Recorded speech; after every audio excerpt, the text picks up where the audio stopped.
All right, good afternoon, and welcome to Lichtsinn Motors here in Forest City, Iowa, where we literally are 1 mile north of the Winnebago, Itasca, and Winnebago Touring Coach Division of Winnebago Industries here in Forest City, Iowa. Welcome to this month's webcast. In today's webcast, we're going to cover a new advent for us here at our dealership, our all-new retail indoor parts store, and a lot of the accessories that most of our customers take advantage of when they're out enjoying the RV lifestyle. But before we get started, just a couple of housekeeping issues. One thing that has been really successful with all of our webcasts has been when you, our consumer, has had the ability to chat in questions live.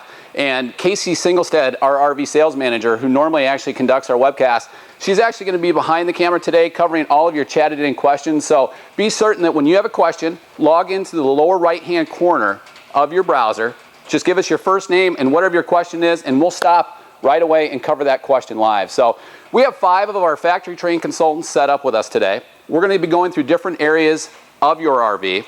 We're actually standing atop right now of a Winnebago Journey 42E with its twin sister, the Itasca Meridian 42E. On this roof, we're going to cover satellite systems. We're going to cover max air ventilation systems. We're also going to cover some solar aspects. So we're going to go ahead and get started. And just keep in mind that as we do these live webcasts, we can also do a live interactive presentation on any of our in-stock RVs from the comfort of your home or office on our HD channel live right on our website. So we've had great success with that. Consumers have really raved about that because it gives them the opportunity to see live the coach that they're looking at. As long as it's in stock, we can cover that at any point. We can conference in a partner or a spouse for a great 3-way conversation and walk through all the aspects of that RV. So let's go ahead and get started. The first thing we're going to cover are satellite systems. It's one of the most commonly ordered options that we actually have as an aftermarket accessory when somebody purchases a Winnebago, Itasca, or Touring Coach product from our dealership. So I know many of you have probably checked out our Satellite RV 101 video that we also have in our video library on Lichtsinn.com. We also have an archived live webcast in which we invited the folks from King Controls in to walk us through the 3 types of satellite technology. So we're going to go ahead and get started with that. Again, log into the lower right-hand corner of your browser and chat in any of your questions as we go. So satellite systems. People in today's day and age love to be plugged in while they're on the road. With respect to satellite TV, in essence, there are 3 different types of satellite technology out there. A manual satellite, it could be as simple as taking a manual satellite that you might actually have from your home or office and placing it outside your RV on a tripod. And as you go through the resorts and campgrounds, you probably see that today. It's one of the most affordable ways to get satellite technology, and that can be set up on a tripod. It can also be mounted on the roof of a towable product or a motorized RV. And basically, in essence, what you do is when you're inside, you use the digital elevation sensor, plug in your zip code, and it gives you the opportunity to give you the coordinates to actually fine-tune in that lineup. The downside to it is that in general, it will not pick up any high-definition programming from Dish Network or DirecTV. So those are the round satellites that you may have seen in resorts or campgrounds, atop a satellite, or excuse me, atop an RV, or potentially near the park side of the RV, whether it be a towable or a motorized coach. So again, that's the first type. It's a manual crank up. You see a lot of Winegard products out there, and you may see a lot on tripods as well. The second type, which we actually have installed on this Journey 42E, is a stationary automatic. The advantage to a stationary automatic is that literally you press one button, and within about 20 to 30 seconds, you have satellite technology. It works very, very well. This is a domed style, which really came into favor in the early 2000s. You'll see it a lot as you go through resorts and campgrounds. The advantage to it is that if it is in motion, you can utilize it as you travel down the road because it is domed. We have some newer technology that is a stationary automatic style satellite. And you can do that in a dome, or also what you're starting to see now are a lot of Winegard Traveler products. A Winegard Traveler satellite dish is literally the only dish out there that will bring in the entire array of DirecTV high definition programming. So we need some questions. So y'all got to chat in some questions because we need to make this as interactive as possible because nobody wants to hear my monotone voice on Lichtsinn.com because y'all hear it every day. So again, that's a stationary automatic. You can do it in a dome. You see a lot of King domes that are out there. you see some Winegard stationary automatics. Again, keep in mind the Winegard Traveler is the only dish out there that will bring in DirecTV's entire high definition lineup. Consistent with that, Josh, if we slide over, you're starting to see a lot more portable automatic domes that you'll see typically on the driver's side of your travel trailer or your motorized coach. The advantage to this is they're very cost efficient. You can pick up stationary automatic portable setups like this as low as $75. This happens to be a View Cube that retails for around $640. You can find them as low as in the low 500s. So the advantage to this is it's much more cost efficient. You can also utilize it in a tailgating setup. So if you're out tailgating and you don't actually have your RV, you can still utilize this. The other advantage to it is that it actually goes with you no matter where you go, whether it be with your travel trailer, your fifth wheel, your recreational vehicle if it's motorized. But again, this is a stationary automatic style setup. It requires 12 volt. You very simply plug it in. If you have a motorized coach, typically what you do is you actually include it into either the portable satellite input or potentially if it also has a resort cable input. And that's going to be the case with most of our towable products. So again, this is a View Cube. You can get dish programming, whether it be high definition, whether or not you get programming, you can actually get standard definition through DirecTV, or you can get the entire standard definition and high definition lineup through Dish Network. So again, keep in mind that if you're a DirecTV subscriber, typically most people are going to a Winegard Traveler if you want to take advantage of the full high definition lineup. Otherwise, you're going to be limited to the standard definition setup. How does the reception compare from the portable to the stationary? Good question. Thanks, Casey. And good question, and thank you for chatting that in. One of the reasons why people have gone to more of a portable style setup is because you're really limited to how you actually park your RV with respect to the fact that you could actually have some foliage in the way.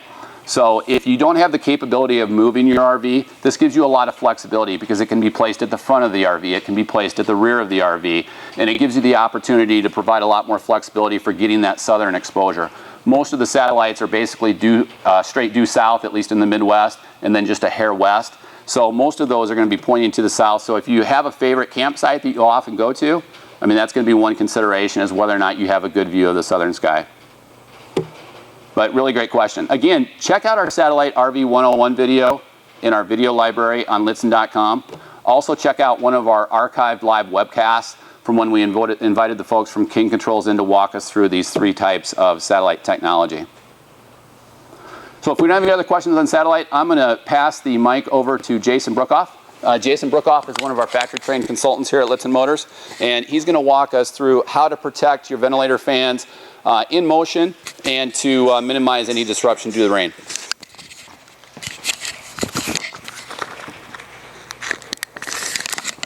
All right, well, good afternoon. Thanks, Ron. First time on the webcast, so we're going to provide you as much information as we can on a couple of components up on the roof here. Your max air covers are going to provide you, some fresh air. People always wonder, can I leave my cover up over my vent? You certainly can while you're stationary, but as you're traveling down the road is a nice avenue to allow that fresh air to come in the RV. Some of the benefits of the max air cover, as I talked about, is fresh air, whether you're stationary or you're going down the road. If you've cooked anything at night, to kind of get that odor out. And then also you can leave it, your vent cover actually open while it's raining outside. So there's a couple different styles that we have here. All three of these are by Max Air. Probably the most traditional vent cover here that a lot of you probably have is the standard Max Air cover. And again, it lets the fresh air in anytime. It fits on any 14 by 14 roof vent cover and very easy to install. And the pricing that is on this is $34. Again, the instructions of it are very clean as far as install. Really no drilling into the roof for any damage from that standpoint. And then it does have the vent in the back that actually can be removed to be cleaned and does not allow any insects or bugs to enter into your coach. So that's the first one there. So again, if you have just a standard vent lid without actually any fan mechanism whatsoever, this is a really good option. It's available in white. It's also available in smoke. If you actually want to match a roof line, match a color. If you do have a ventilator fan, it can be utilized with a 12-volt powered standard ventilator fan, also with a fantastic Industries powered and insulated ventilator fan, based on the experience we've had. Now, you're not going to be able to get the vent lid all the way up with a fantastic style fan, but as we go down the lineup here, we'll cover a couple of other options for you. But again, you can use this with a standard vent lid or a 12-volt powered ventilator fan. Yeah, and as Ron mentioned, they're available actually in 6 different colors. Probably our most popular is the white. As you can see on this roof line, the ACs are black, so typically a lot of folks will go either with the smoke color or the black color to match that. And that's actually, the second one here is what they call a smoke cover. And this is the Max Air 2. And again, it has the vent in the back, and it is also more conducive to the power fan. And this one sits at $66.95 through our parts department through Lonnie and David. So a couple of benefits to the Max Air 2. What this allows you to do is get better ventilation, because as you can see, it actually has more vents. And the Max Air claim to fame is that it actually provides double the ventilation of the standard Max Air cover. The other big advantage to it is that it's hinged. So if you're up on your roof, you can actually flip it over, clean your screen, and then flip it back over so that it recesses. Kate is wondering whether the black ones get hotter, if that at all affects the function of the cover. That's a good question. I mean, it certainly is not going to affect the operation of it. We have a lot of people that have started to migrate towards either black or smoke for a couple of different reasons. One of the reasons is because they want to match their air conditioner. Or they want to match a full body paint or a deluxe paint package that provides for more of the black or smoke color. Another thing that people tend to often overlook is that if you do a lot of dry camping or hotel camping and they have security lights overhead, it can become difficult to sleep if you have one of those vent covers or powered ventilator fans in your bedroom. So a lot of people have gone to an opaque black style Max Air 2 cover, or fan made, as Jason's going to cover here in a minute. That'll allow the light to not actually intrude while you're sleeping. So good question, Kate. Keep those questions coming in. Okay. And then the Max Air FanMate is the larger version, and this is, as you can see, is in full black. Kind of as Ron mentioned there, it keeps that night security lights out and dims wherever your vents are at throughout your RV. But again, this one is going to be fastened down. It will not be on the hinge, but you do have the vents in the back as well. And typically we'll work with the power ventilator fan, yep. Which again has a lot of vent, allows more airflow through it because of the size of it. So here's a good profile of it. So great, thanks Jason. And then while we're up on the roof, we're going to just cover a little bit about solar panels. More and more as go green and efficiency is coming into our lifestyle. A lot of people want to take advantage of the sun and the energy that it provides. Really, any RV can be outfitted with a solar panel. The things you have to remember is, what amount of space do I have on my roof line? Obviously, on a 42-foot coach like this, you're going to have a lot of space. On, say a View or an Avion or Era, you're going to be a little bit more limited. So that will really, provide you, information as far as what size of solar panel can I put on my roof. Typically, in talking with our service department, a lot of customers will go with a 100-watt solar panel, but also set it up for the addition of potentially adding a second one, and that all has to do with the controller that you were to add onto the RV with that. So. Another question here, Jason, on the 100-watt solar panel, how much space does that take up approximately? Space, I would say probably 3 feet, approximately 3 to 4 feet is what the measurements are on. Basically the solar panel itself is going to give you free charge to your house batteries. As you're sitting in a campground for either a weekend or for a month, if you're dry camping, that's a great source of energy to recharge those house batteries, allow you to use the inverter, which your inverter is going to be using the house batteries, converting DC power to AC power. So again, they come in an array of different wattage and sizes, and it's just being cognizant of your spacing up here and what model you have. So Cool. other questions on that? Not yet. Okay. All right, let's take them down. All right.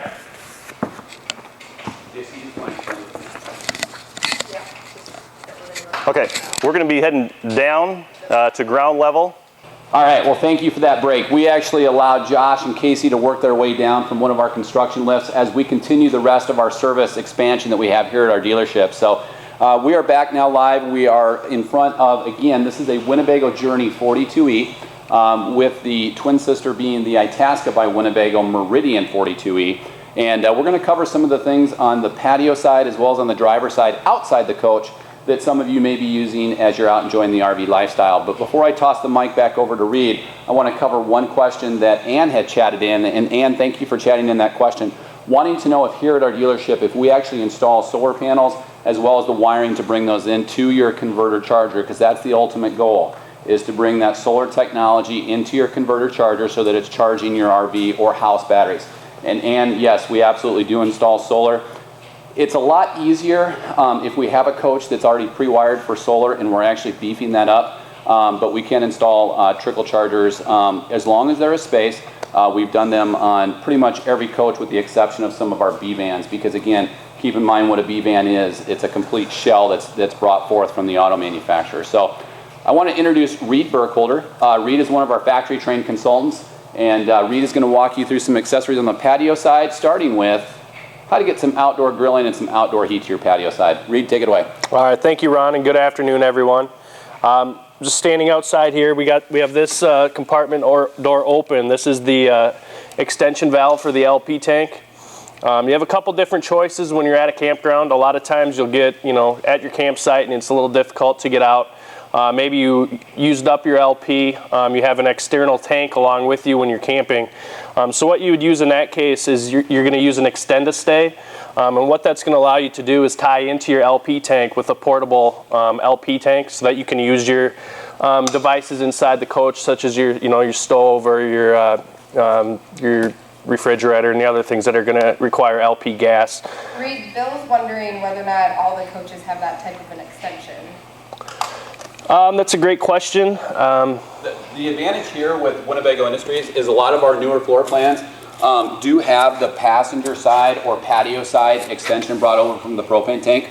However, if you don't have this on your towable or your motorhome, this can actually be added at the tank side itself. So this is an accessory that can be added at the tank level. The one thing you got to be careful about is that if your LP tank is on your driver's side, you want to be careful about not utilizing something that could catch as that is in motion. So typically what we do is when it's on the driver's side is we'll provide an extension hose that will come over to your patio side. But really great question. This is on a lot of travel trailers and fifth wheels. Winnebago has started just in the last 3 to 4 years adding it to a lot of the patio sides of the motorhomes that we offer here from Winnebago Itasca in the Winnebago Touring Coach Division. So great question. Keep those questions coming in. All right, and so that's the Extend-a-Stay. The next device that you'll be able to use is called an Extend-a-Flow. That's going to allow you to use any devices such as your barbecues or your grills. So when you're out enjoying the weather, you want to grill outside, the Extend-a-Flow is going to be able to tie into your barbecue or grill and give you that opportunity. It's really all we have. You can also get the deluxe version, which it's a 2-in-1. Pricing on that, we do have that. Lonnie and David can help you purchase that for $135. So we also have some nice accessories out here.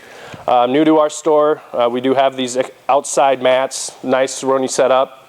Bring the awning out, set up your lawn chairs. We also can provide you with those as well. But I think we're going to move to the next part of our webcast. Reed, Bill was just wanting to confirm the cost on the Extend-a-Flow and Extend-a-Stay. They are $135. Both of them are? Yep.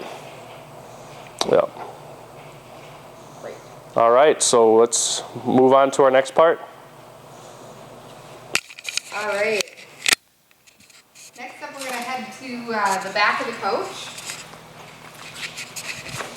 And we'll cover some towing, as well as some braking options.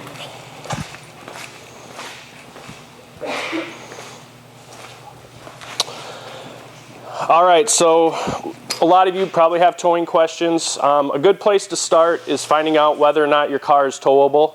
If you visit our website and you're on the RV part of our web pages, go to the cars and trucks, pull down the tab, and you'll find an RV towing guide. If you have any questions on that, please call us at 1-800-343-6255. Any of us can help you, identify what type of towing capabilities your car might have. So what Reed's in front of here, this is a dinghy style setup. So let's back up the bus here a little bit and cover the way that you can actually tow your vehicle. There's actually 3 different ways. You can do it on a flatbed, which provides a little bit of cumbersome from the standpoint that when you get to your resort or campground, now you got to find a home for that trailer or that flatbed. The second way is a tow dolly. You see a lot of those out in the resorts and campgrounds. Again, it's a little less safe than a dinghy style setup. However, it is somewhat more cost affordable, although with some of the downward driven pricing on our tow setups within the dinghy style setup, it really becomes a lot more safe to actually go with a dinghy style setup. Plus, when you get to your resort or campground now, you don't have to find a home for that tow dolly. So Reed's going to walk us through some dinghy setups and take it away. Sure. This is a Blue Ox tow system. So this would be for a towable car that's 4 down, so all 4 wheels can be on the ground. We do sell these as well. This is simply just going to come down like this. You're going to tie into your base plate of your vehicle. These arms then do extend, and simply put, you tie it in, use the pins. This is going to allow you to tow your vehicle with 4 down. We have 2 options in this. We have a steel option that's going to be $1,950. The aluminum option is $2,100. The steel option, a little bit heavier. However, such as this journey, it does have capabilities of towing 10,000 pounds. That steel tow bar is going to allow you to do that as well. And how much can you tow with the aluminum one, Reed? The aluminum, you can tow 5,000 pounds. Steve Johnson is wondering which model of the Blue Ox we have there. Good question, Steve, and I'm glad you're watching me on the webcast. I hope you're doing well up in Minneapolis. What was his question? Which model of Blue Ox do we have here? This is the So this is the Aladdin. So this is the aluminum version. And so with the aluminum version, it does have a lighter tow rating than compared to the steel. However, the advantage to it is since it is aluminum, it's not going to rust like a steel might. Some of the new Aladdins that are out there also have an increased tow rating of up to about 7,500 pounds. So again, there's really 2 models that Blue Ox offers, the Aventa and the Aladdin. This happens to be the aluminum version. The appeal to this is that you don't have to land the aircraft perfectly right behind the coach as you get ready to tow it. We have the flexibility with scoping arms. They also pivot and tilt. And then as you pull away, Reed, if you can lift that up, there's nothing that you need to do because as soon as you pull away, easier said than done, they lock into place.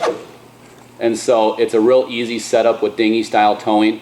The advantage to it is that typically if your vehicle is dinghy towable, and the safest place to start is literally within your owner's manual and go to the towing behind your RV section.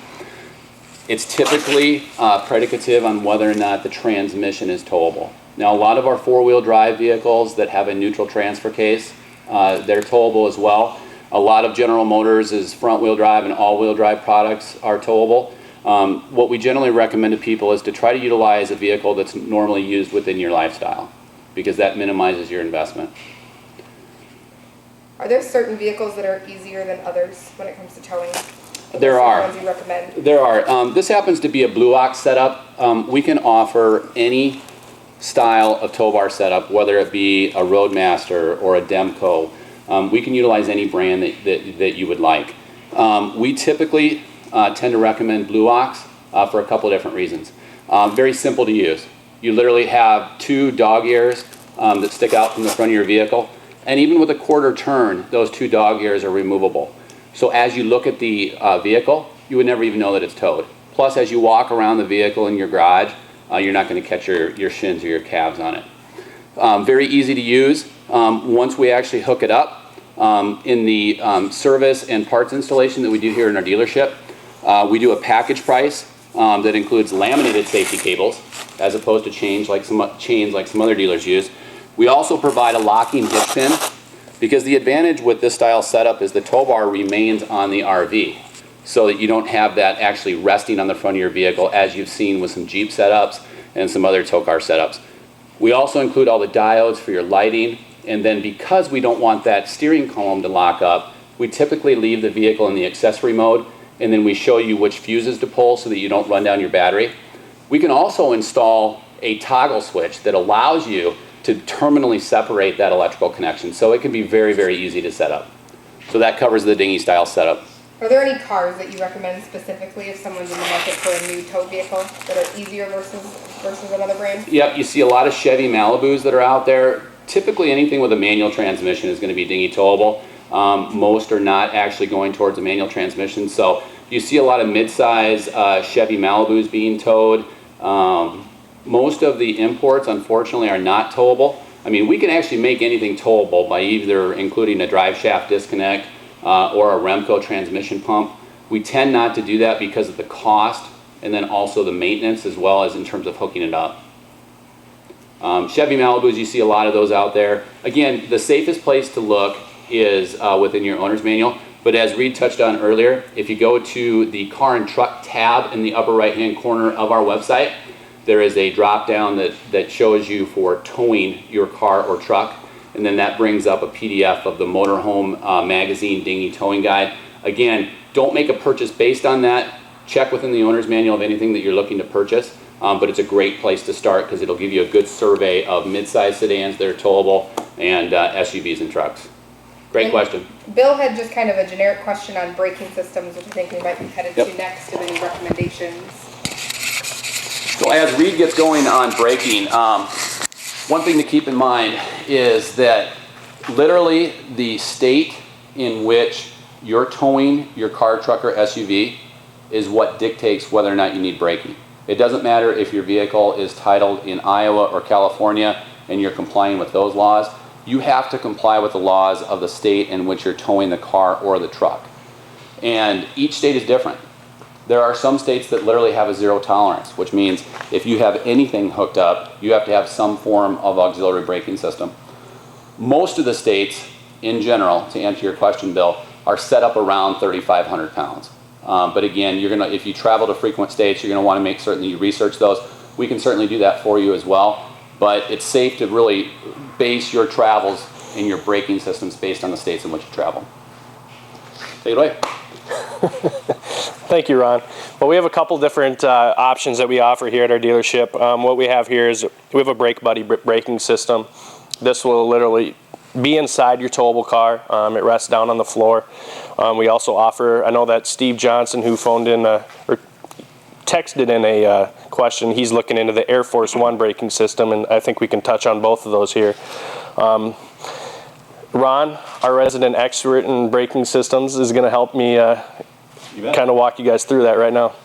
Okay, so with respect to auxiliary braking, there's a couple of different options.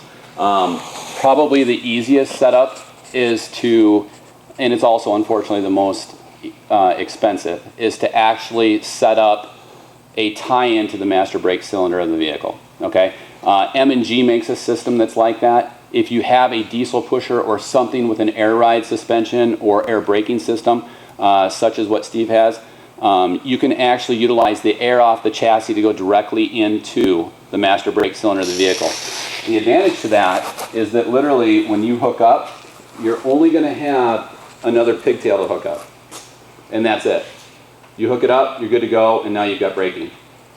What most RVers are utilizing, because it's probably the most cost effective, is some type of an auxiliary air compressor such as this Brake Buddy. This sells for just a hair under $1,300. It sits on the floorboard of your vehicle being towed, and literally it utilizes 12 volt. It has a sensor which actually actuates and pushes down on the brake pedal. Karen's wondering if it at all matters what type of tow vehicle she has as to the braking system that you choose. I think it certainly does with respect to which one you choose. although this is versatile enough that it can be utilized with any of them. If you have a diesel pusher that has air ride or an air suspension, it's a lot easier to utilize the air off of that to go directly into the master brake cylinder, like I mentioned. An Air Force One system works out pretty well. This happens to be a brake buddy. Again, these are air compressors that are designed to actually push down on the brake of the vehicle. Once you get in the hang of it, it's actually pretty easy to use. The advantage to this also is that it can be transferred from vehicle to vehicle. So if you switch your dinghy vehicle, this can be switched very easily. We've also started to do a few more ready brake systems in which there literally is a cable that runs with inertia off of the tow bar. It can be added to a Blue Ox setup. We can actually utilize their proprietary tow bar, but literally it is a cable that pulls on the brake of your vehicle to allow the RV and the tow vehicle to brake as one. But really good question. Any other questions out there on braking or tow setups? We've got some wonderful how-to videos on our website. We're going to continue to walk our way around to the driver's side of this 42E and slide over to the electrical and also some plumbing aspects of some accessories for your coach.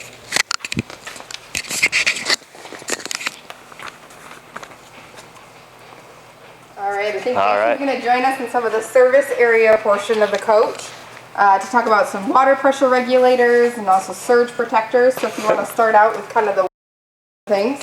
You bet. So picture this, you're at your campsite and you hook up to city water and never been to that city before, you don't know what type of pressure is coming into your system. What that potentially can do to your system is rupture your water lines.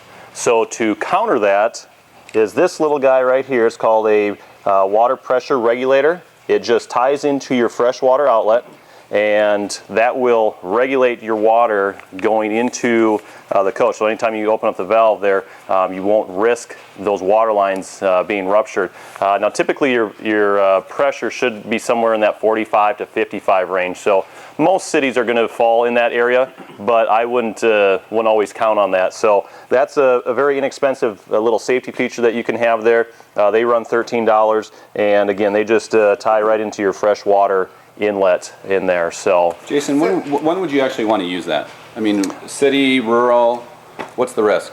I would use it anytime you're hooked up to city, because again, each city fluctuates their water pressure, and it's just kind of an unknown as far as what each city is going to be at. So, and a lot of the resorts and campgrounds that are out there are actually utilizing a well pump, and you don't know what that water pressure actually is. Because that's a steady water pressure regulator, if you actually utilize it in conjunction with city water, it's not going to reduce the pressure that's already there. It's just going to maintain it. In case you had a question from one of our callers. Yep, Kim was wondering whether or not that's something that she can install herself, or if you have to go somewhere in order to have that done. No, it just Lefty loosey, righty tighty. Yep, lefty loosey, righty tighty. That's all there is. Very simple. And then the hose would just attach to the outside of it there. Oh.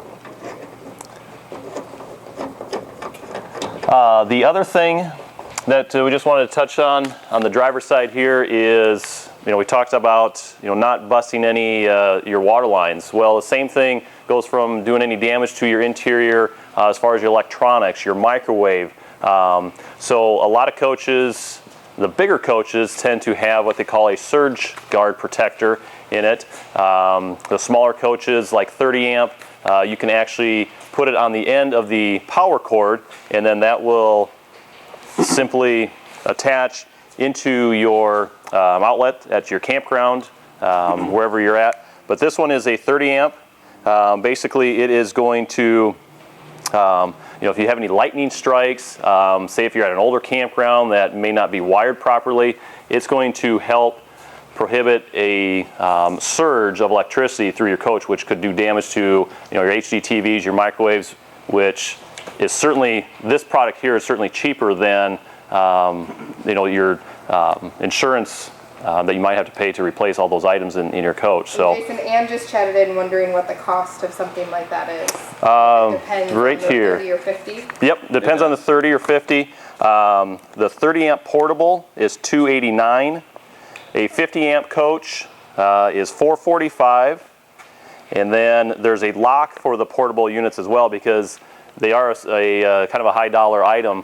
Sometimes, unfortunately, they disappear at night, so you can get a locking component for that. Those are $25.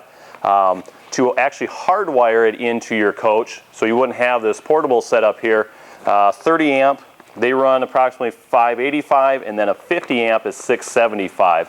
So what's the difference essentially from one being hardwired versus one being portable? Well, portable is, I mean, you have to manually take it, you know, each and every time that you're at your campground and plug it in, and that in essence is the portable. Hardwired is it's actually going to be hardwired back into your power cord into your transfer switch there. So whether that's 50 or 30. He just wanted us to back up to kind of the service compartment here and had a question about, it looks like on the filter system and then also the sewer hose. She didn't recognize what was on the end of that. Okay. The filter system, that's a whole house water filtration system, so that just houses the cartridge in there. And so, you know, as you're running the city water through the coach or through the system here, that's going to be filtered, so you're going to have fresh drinking water. And then And so just to clarify, this is actually a sediment filter. And so really what this is removing are some of the hard solids in the water. If you want to actually purify your water, you would want something up at the faucet level. But this is considered a sediment filtration system, and it has kind of a mesh filter. They're very, very inexpensive. But what it's doing is, especially with on rural water or well pump water, it'll remove a lot of the rust and some things that can clog up your system. So that's a sediment filter. And so Kate said that she doesn't have one of those that are specifically hardwired on her coach. So can she use, is there an accessory that would allow you to have something like that? Yeah, so actually if you kind of envision this is a bad example, but if you envision this as being your sediment filter, you can actually hook something up just like that and it tees in. So they have portable sediment filters that are just like this. If you have the room for it, we can also plumb it in so that it is housed right in your utility center. It just depends on how much space you have. But really great question, and thank you for that. And then just the end of the sewer hose if you want to cover that. All right, so I'll get dirty. Okay, perfect. So the reason why we use these style of valves now with a lot of our Winnebago coaches is as resorts and campgrounds have made improvements to their facilities. Typically what they've also included are concrete bollards or stanchions so that you can't get too close to their septic facilities so that you don't cause any damage to them. So unfortunately, removing the black and the gray water in your coach or dumping your coach has somewhat become a two-person job over the years because of how much span they've actually placed in between. So what this allows you to do is, this is the traditional hookup to the knife valves on the black and the gray tank, which is installed here. This basically includes the same knife valve, but on the other end. So the way that you utilize this is you keep it closed.